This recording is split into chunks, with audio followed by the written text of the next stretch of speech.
시대는 아주 화려한 말들이 이렇게 난무하는 그런 시대라고 할 수가 있습니다. 또 다양한 신조어들이 많이 나타나기도 하고 또 여러 가지 말들로 우리의 마음을 감동을 주기도 하고 그렇습니다. 제가 읽은 최근의 책에서 아주 멋진 표현을 이제 보고서 많이 생각을 하게 됐는데, 나는 삶을 지금까지 견디었지 살지 못했다라고 하는 그 말이 많은 생각을 했던 그런 이 단어였습니다. 인생은 사는 것과 견디는 것이 있구나. 견디는 건 얼마나 힘들까. 사는 게 얼마나 행복할까. 살기 위해서 견디는 건데 견디기 위해서 한다. 이게 참 앞뒤가 이렇게 똑같은 것 같지만 사실은 한마디를 이렇게 생각해 보면 많은 생각을 하게 하는 그런 단어이기도 합니다. 그런 단어가 사람들의 마음에 감동을 주고, 감동을 받은 사람들이 또 다른 사람에게 감동을 전하고, 그렇게 전한 사람들이 감동하는 말을 준 사람에게 상도 주기도 하고 그렇습니다. 이렇듯 이런 아름다운 말들이 우리 시대에 참 많이 회자되고 있지만, 그런 말들이 인간의 본질적인 문제를 해결해 주지는 못합니다. 왜 인간이 이렇게 불의한 세상 속에서 살아야 하는지, 왜 고통받고 살아야 하는지, 왜 억압 속에 살아야 하는지, 왜 인간에게는 서로를 위한 배려가 그렇게 적은지, 욕망은 가득한지, 이 욕망을 이기지 못하는 인간들의 모습은 어떻게 생겨났고 해결할 수는 없는지, 이런 수없이 많은 질문들 가운데 이 세상 그 무엇도 어떤 화려한 말들도 답을 주지 못하는 것 같습니다. 왜냐하면 그 모든 것의 근원인 죄가 도사리고 있기 때문입니다. 그러니까 죄는 우리의 화려한 말로 해결할 수 있는 부분이 아니다라고 하는 게 이제 명백해졌습니다. 이 땅에 수없이 많은 철학자들도 있었고 문학가들도 있었고 또 사상가들도 있었지만 다 역사 속에서 지나가는 사람들이었지, 그 사람들이 삶의 문제, 이 문제를 해결할 길을 하나도 제시하지 못했습니다. 왜냐하면 이 죄 문제를 해결할 수 있는 것은 사람의 방법에는 없기 때문에 그렇습니다.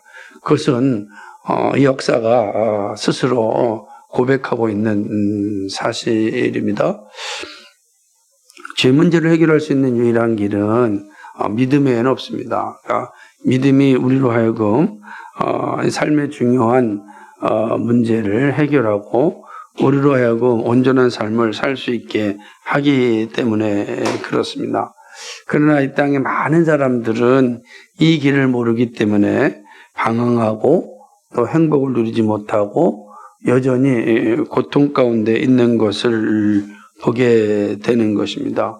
바울은 인간의 삶의 문제를 온전히 해결하기 위해서 필요한 건 믿음이다, 이렇게 이야기하고 있습니다. 그러므로 사도 바울은 자신의 전생애를 세상의 지혜와 말이 아닌 믿음을 전하는데 헌신한 것을 이제 보게 됩니다. 오늘 우리가 읽은 이 고린도전서 2장 1절 5절에서도 그러한 바울의 모습이 잘 비춰지고 있습니다. 바울은 성도들의 자랑이 늘 예수 그리스도이기를 권면합니다. 여러분의 자랑이 예수 그리스도가 되길 바란다라고 하는 마음을 늘 전했습니다. 저도 성도 여러분들의 자랑이 예수 그리스도이기를 소망합니다.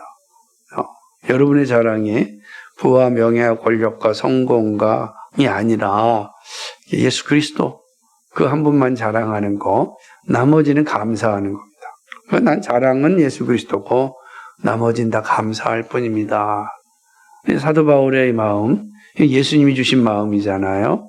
예수님의 사도 바울을 통해서 온 성도들이 이러한 마음을 갖기를 원하고 계십니다. 오늘 이 말씀을 듣는 여러분에게도 동일한 은혜가 있길 바랍니다. 그런 후에 바울은 자신이 전하는 것이 오직 예수 그리스도임을 강조합니다. 바울은 자신이 하나님의 증거를 전할 때 말과 지혜의 아름다움으로 아니하였다라고 1절에서 이야기하고 있습니다. 그러니까 바울이 처음 고린도 교회에 들려서 이 복음을 전할 때에 당대의 철학들처럼 말과 지혜의 아름다움으로 전하지 아니하였다라고 이야기하는 것입니다. 또한 바울의 전도함 즉 설교할 때에 지혜에 설득하는 말로 하지 않았다라고 이야기하는 겁니다. 논리적으로 수사학적으로 완벽한 구조를 통해서 상대방을 무너뜨리는 일로 그런 식으로 복음을 전하지 아니하였다라고 이제 이야기하는 것입니다. 왜냐하면 바울이 이렇게 강조하는 것은 사람의 구원은 사람들의 방법으로 이루어지지 않기 때문입니다. 말과 지혜의 아름다움이라는 뜻은 사람들의 마음을 사로잡는 웅변과 탁월한 지식을 의미합니다.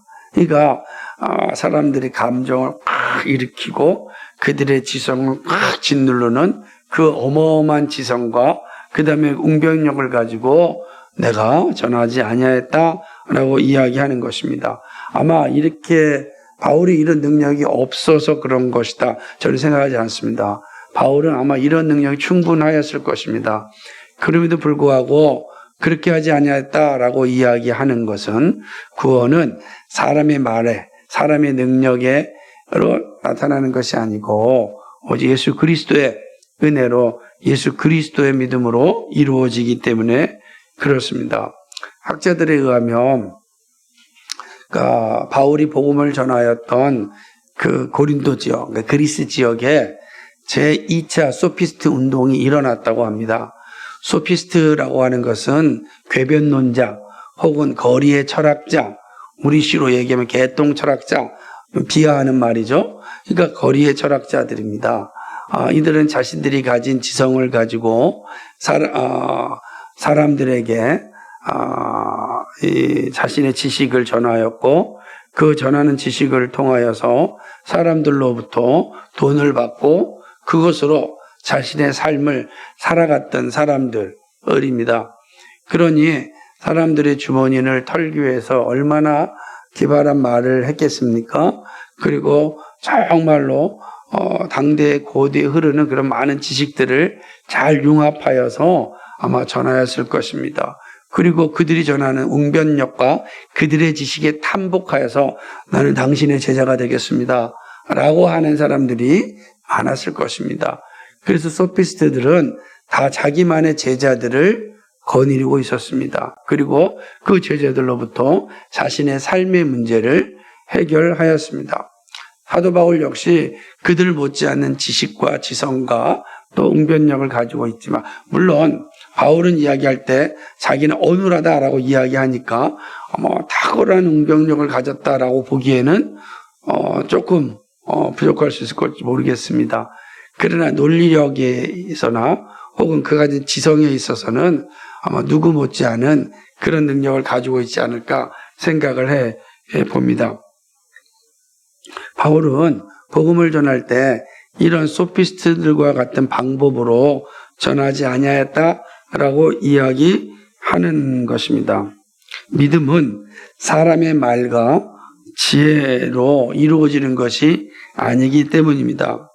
사람들의 기호에 맞게 전한다고 해서 믿음이 생기는 것이 아닙니다. 사람들의 감정을 움직인다고 해서 믿음이 생기는 것이 아닙니다. 그들의 지성을 굴복시킨다고 해서 믿음이 생기는 것이 아닙니다. 그 말에 사람들을 모일 수는 있을 것입니다. 교회로 모이는, 그러니까 예를 들자면은 사람들이 모여서 하나의 큰 단체를 만들 수도 있을 것입니다. 그러나 구원에 이르지 않습니다.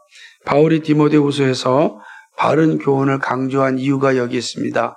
사람들이 많이 교회당에 모였지만은 그러나 바른 교훈을 듣지 아니함으로 구원에 이르지 못하였다는 것입니다.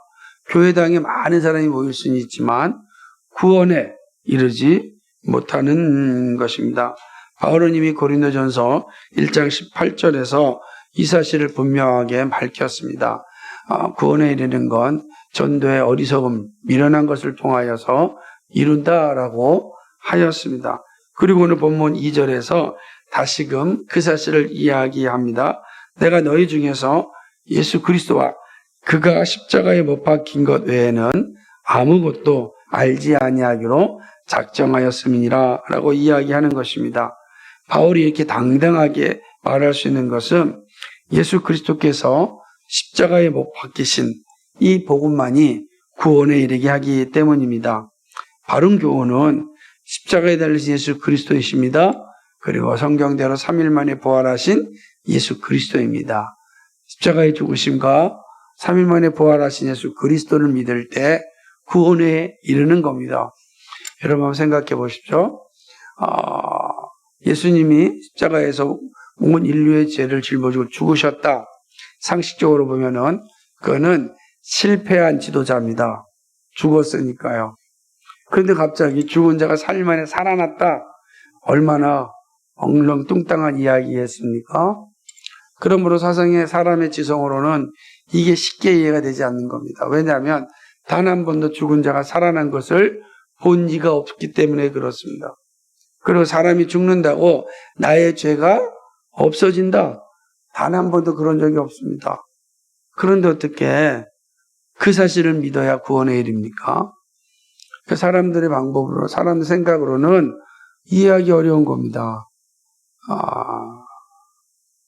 그러니 이런 얘기를 할 때 당대의 지성인들, 그리고 아주 탁월한 언변과 그 다음에 아주 깊은 지식을 가지고 있는 사람들, 그것에 동의가 되겠습니까? 그럼 바울이 전할 때 이 탁월한 지성인들 앞에서 저들의 지성에 맞게끔 그럼 저들의 지성을 굴복시키는 그런 변론을 해야 되는데 바울이 그렇게 하지 않았습니다. 그는 십자가에 달리신 예수 그리스도를 전하였고 3일 만에 죽음 가운데 부활하신 예수 그리스도를 전하였습니다. 누구든지 이 사실을 믿으면 구원에 이른다라고 선포하였습니다. 놀랍지 않습니까? 주 예수를 믿으라. 그리하면 너와 내 집이 구원을 얻으리라. 이게 바울 설교의 핵심입니다. 미련하죠? 당시의 상황과는 전혀 다른 모습을 하고 있습니다. 그런데 바울은 이 말씀을 전하는데 주저하지 않았습니다. 사람들의 길을 간지럽게 하는 이야기를 하지 아니하였고 오히려 사람들의 길을 아프게 하는 그런 복음을 전하였습니다. 쉽지가 않잖아요. 모두가 다 함께 좋은 것 아니냐라고 이야기하는데 그거 아닙니다. 그거 말하는 거 쉽지 않습니다. 내가 다 알고 있다고 해서 행할 수 있는 건 아닙니다. 그게 얼마나 두려운지 모릅니다. 모두가 잘못되는데 아니다라고 말하는 건요, 정말 속에서 발발발 떱니다. 손도 떨고, 이거 해가지고 뭘 이득이 될까? 라는 생각이 막 수없이 듭니다. 그럼에도 불구하고 그것이 옳기 때문에 이야기할 때가 있습니다. 사도 바울의 심정이 그런 겁니다. 당대의 모든 소피스트들이 아름다운 말과 지혜로 자신들의 지식을 뽐내고 있을 때 사도 바울은 예수 그리스도 십자가의 죽으심과 3일 만에 부활하신 예수 그리스도를 전하였습니다. 바울 자신이 결정한 것이 이렇게 정하는 것이 쉽지 않았다는 것을 3절에서 잘 말하고 있습니다. 내가 너희 가운데 거할 때 약하며 두려워하며 심히 떨어더라. 물론 육체적인 약함도 바울에게 있었습니다.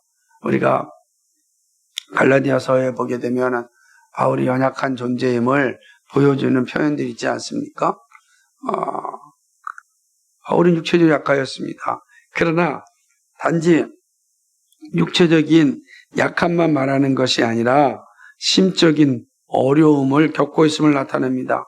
왜냐하면 바울 시대의 모든 사람들이 가고 있는 길을 거슬려서 가기 때문입니다.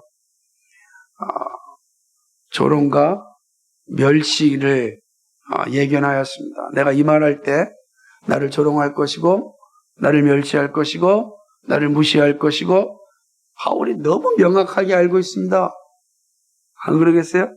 그런 조롱과 멸시가 분명히 있는 그 자리에서 복음을 전한다고요? 얼마나 두렵겠습니까? 내가 약하며 두려워하며 심히 떨어 벌벌벌 떠는 겁니다. 우리 모두가 다 그런 거예요. 사실은 진리를 전하는 게 정말 힘듭니다. 여러분, 믿지 않는 가정 앞에서 그들에게 복음을 전할 때 쉽지가 않습니다. 그냥 수없이 말을 되뇌시 내가 할까 말까 이런 생각도 들고 괜히 그냥 가정들 잘 지내고 있는데 이걸 해야 되나? 믿지 않는 가정들 다 모였는데 같이 식사하는데 기도를 해야 되나? 말아야 되나? 그 기도하는 것 자체도 얼마나 두려움인지 모릅니다. 심히 떠는 겁니다. 그러니까 밥 먹는 것 자체보다도 밥 먹기 전에 내가 하나님께 감사 기도를 한다는 거 그게 쉬운 게 아닙니다. 바울이 그랬다는 거예요. 이 복음을 전하는 게 나는 두렵고 떨었다라고 이야기하는 것입니다. 바울이 이 자기가 이렇게 전한 복음이 과연 고린도 교회에서 성공할 수 있을까? 이 두려움이 가지고 있었습니다. 그것은 고린도 교회 안에 가득 차 있는 지적 교만으로 인하여 십자가의 예수가 우주의 창조자이며 구원주이시며 우리의 삶의 소망임을 받아들이지 않을 수 있기 때문입니다. 그런 생각이 가득합니다. 얼마나 똑똑한 바울이겠습니까? 그러나 그런 결정을 합니다. 나는 십자가의 그리스도만 전하겠다. 왜 그렇죠? 십자가의 그리스도만이 하나님의 능력이기 때문입니다. 그래서 자신의 연약함을 가지고 있지만 이 세상의 방법을 사용하지 않습니다. 자신의 지식을 사용하지 않습니다. 자신이 가진 배경을 나타나지 않습니다. 단순하게 모든 사람이 다 알 수 있는 방법으로 복음을 전합니다.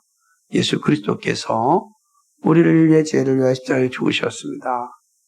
예수 그리스도께서 죽음을 이기시고 부활하셨습니다. 그러므로 누구든지 예수 그리스도를 믿으면 죽지 않습니다. 영원히 삽니다. 그러므로 구원이 임하게 됩니다. 이게 바울이 전한 전부였습니다. 물론 어떤 사람들은 어떻게 십자가에 죽으신 예수 그리스도가 증거될 때 정말 사람이 변화되냐라고 물을 수 있습니다. 그래서 우리 시대 많은 사람들 가운데 사람들 가운데 이 미련한 설교를 통해서 사람이 변화된다고 생각하면 안 된다라고 말하는 이도 있습니다. 그런 것 같이 보이지 않습니까? 교회도 많고 설교자도 저렇게 많은데 여전히 교회 문제도 많고 세상은 더 어두워지고 더욱더 악이 관영하는 모습을 볼 때 설교한다고 사람이 변화되겠냐? 라고 말하는 것에 아니다! 라고 막 강력하게 저항할 수 있는 근거가 없습니다. 그거 어떻게 생각하시겠어요? 그러니 설교가 아니라 제자 양육이다. 이렇게 이야기하는 겁니다. 근데 되게 중요한 건 뭐냐면 제자 양육은 그리스도가 드러나는 일에 매우 빈약합니다. 십자가의 복음을 듣기에 빈약할 수 있습니다. 어떻게 사느냐의 문제에 집중하기 때문에 그렇습니다. 그러나 설교는 예수 그리스도가 증거됩니다. 바울은 이러한 질문에 대하여 아주 분명하게 답을 하는데 5절입니다. 같이 읽어볼까요? 시작. 너의 믿음이 사람의 지혜에 있지 아니하고 다만 하나님의 능력에 있게 하려 함이라. 아멘.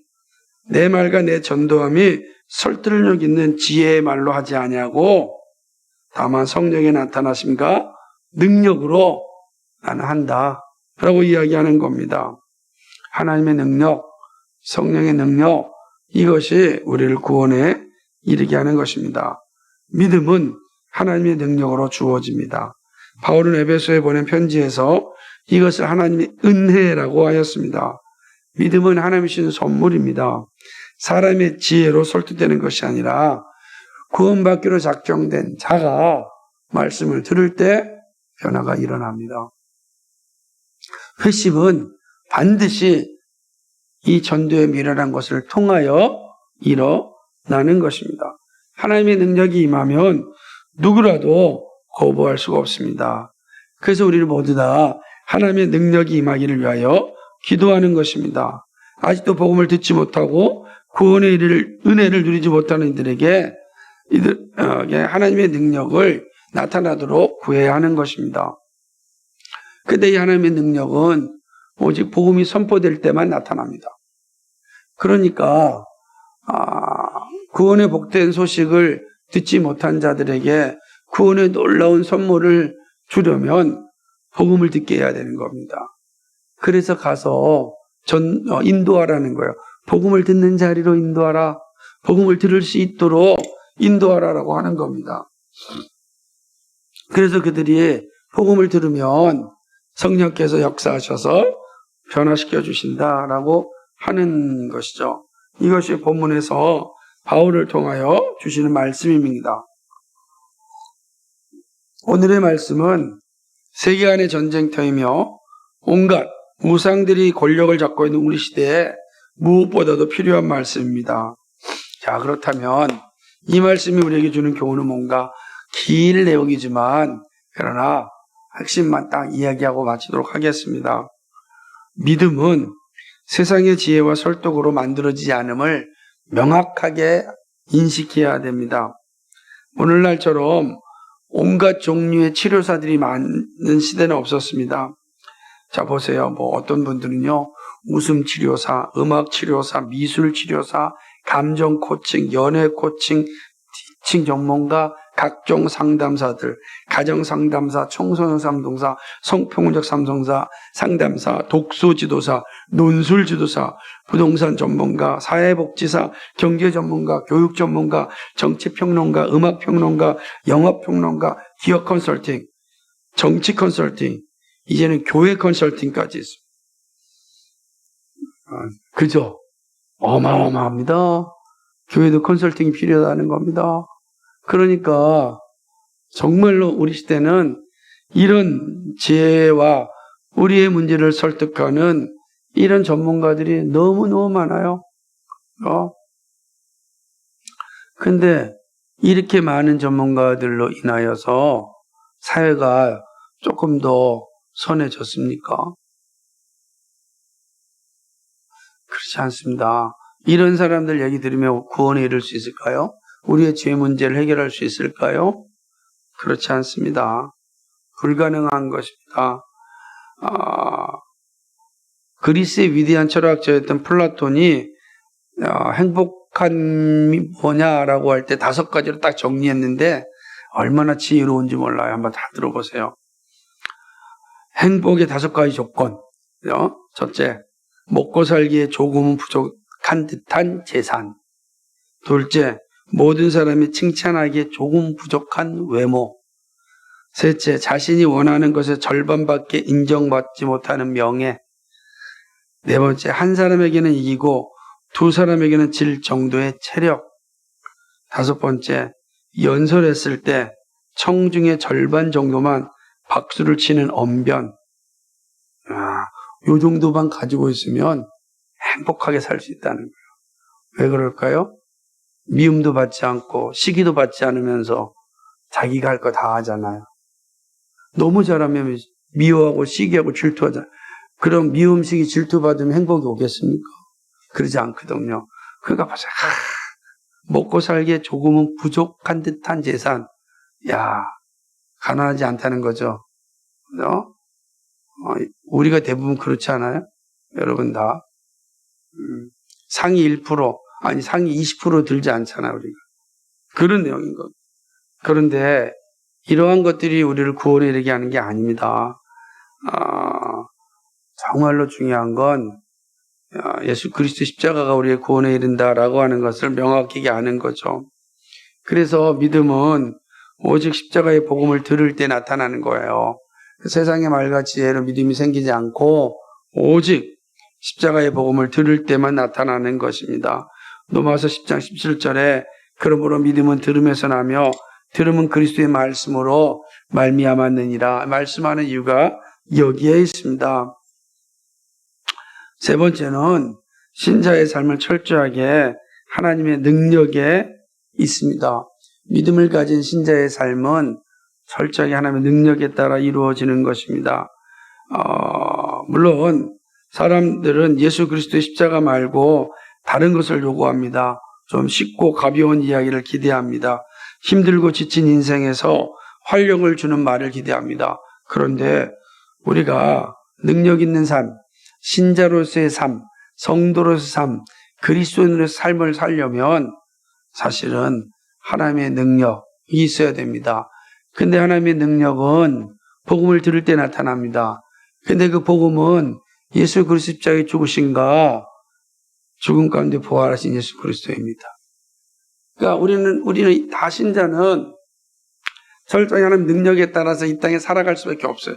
하나님의 능력이 없이는 우리는 이 험악한 세상에서 살아낼 재간이 없습니다. 근데 이 능력이 뭡니까? 복음이라고요. 복음이 무엇입니까? 예수 그리스도 십자가와 부활하심입니다. 다른 길이 없는 것입니다. 그러므로 여러분이 늘 듣기를 기뻐해야 될 게 뭐죠? 복음을 들어야 되는 겁니다. 복음을 듣지 않으면 아무 의미가 없어요. 복음을 들으셔야 돼요. 복음 듣기를 기뻐하셔야 되고, 그리고 복음과 함께 살기를 즐거워해야 되는 겁니다. 그 목사가 할 일이 뭐냐? 복음 전하는 것밖에 없습니다. 그러니까 저에게 다른 소리를 들으려면 소망이 없는 거예요. 왜냐하면 이 세상에 너무 많은 전문가들이 많으니까 듣고 싶은 거 다 들을 수 있어요. 그러나 그것은 우리의 구원에 단 하나의 도움도 되지 못한다. 자, 우리가 구원에 이르는 것은 예수 그리스도의 십자가입니다. 사랑하는 여러분, 예수님께서 여러분을 위해서 십자가에 죽으셨습니다. 예수님께서 여러분을 위하여서 죽음에서 부활하셨습니다. 그러므로 우리가 예수 그리스도를 믿으면 우리는 더 이상 죄의 지배에 있지 않고 은혜의 지배 아래에 있고 우리는 반드시 약속된 하나님 나라에 들어갑니다. 그것이 약속의 말씀입니다. 그럼 오늘도 이 예수 그리스도와 함께 살아가시기 바랍니다. 예수 그리스도의 복음을 기쁘시게 받으시기 바랍니다. 그리고 이 예수 그리스도의 복음을 날마다 고백하시기 바랍니다. 한번 따라해 봅시다. 예수님, 저는 예수님을 믿습니다. 그 예수님이 어떤 분입니까? 나를 위하여 십자가에서 나의 모든 죄를 위하여 죽으신 예수님입니다. 나에게 생명 주시기 위하여서 죽음에서 부활하신 예수 그리스도입니다. 그 예수님을 믿을 때 우리는 구원에 이릅니다. 이 놀라운 은혜의 고백이 우리의 삶에 늘 항상 있기를 소망합니다. 기도하겠습니다. 거룩하시고 자비하신 하나님 아버지, 참 고맙고 감사를 드립니다. 오늘도 오늘 우리에게 주시는 이 진리의 말씀 가운데 다시 한번 우리 삶을 돌아봅니다. 사도 바울은 어떤 세상의 지혜로운 말로 멋있는 아름다운 말로 복음을 전하지 않았습니다. 그런 것들이 사람들에게 구원을 가져다 주지 않기 때문입니다. 바울은 나는 아름다운 말과 지혜로 하지 않았다라고 이야기합니다. 그는 오직 예수 그리스도의 십자가의 죽으심과 그의 부활하심을 전하였습니다. 사람들이 볼 때 미련하고 어리석은 것 같지만 그 복음만이 구원에 이르게 하기 때문입니다. 그러므로 그는 이 복음을 전하였고 고린도 교회가 세워졌고 구원받는 이들이 더하여졌습니다. 오늘 우리 시대는 고린도 시대와 비교하면 수없이 많은 소피스트들이 있습니다. 각종 전문가들이 우리 주변에 만연되어 있습니다. 가정 문제, 아이 문제, 부부 문제, 연애 문제, 온갖 것을 상담할 수 있는 요소들이 되어져 있습니다. 자신의 인생을 점치는 온갖 주술들도 몇 걸음 걸어가면 우리 주변에 만연되어 있습니다. 이런 시대에 그들이 우리에게 위안을 준다고 다가오고 유혹을 합니다. 그러나 그것이 우리를 구원에 이르게 하지 못함을 우리는 잘 알고 있습니다. 오직 우리가 구원받을 수 있는 유일한 길은 예수 그리스도와 그의 십자가의 죽으심입니다. 그리고 부활하심입니다. 이 복음만이 우리를 구원에 이르게 합니다. 그리고 약속된 하나님 나라를 상속받게 합니다.